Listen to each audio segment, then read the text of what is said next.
Hey, all right, guys and girls. So we're looking at one more thing here. Um, you've got the three pictures of Africa that I've got up above there. How did these changes in Africa make a complicated situation, complicated problem, even more complicated?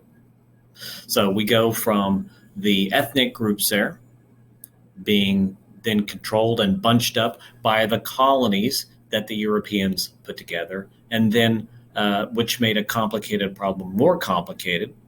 Because if you think back to the ethnic groups, well, they established it through a series of either, they talked it out, they made treaties, natural boundaries helped separate them anyway. Some fought others, some defeated others, and then their territories were decided that way. Okay, they could work those things out, right?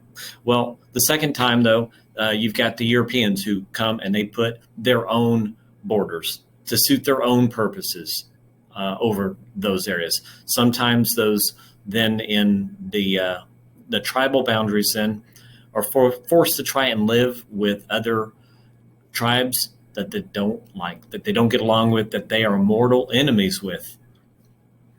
Ain't nobody want that, right? So from there, the colonies eventually disappear.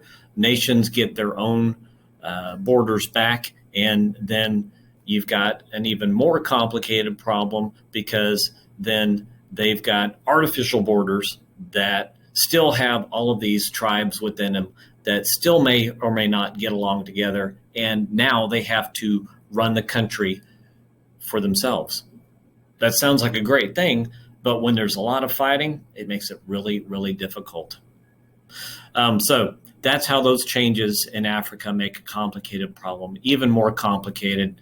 If you want some sweet jams, there you go again. That would be that 3 minutes to think it through. Well, what would happen if we hadn't had Europeans colonized Africa at all?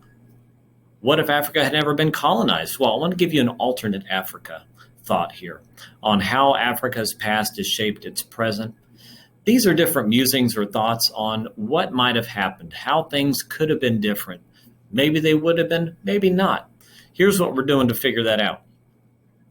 There is a video on Edpuzzle that I've got some questions on.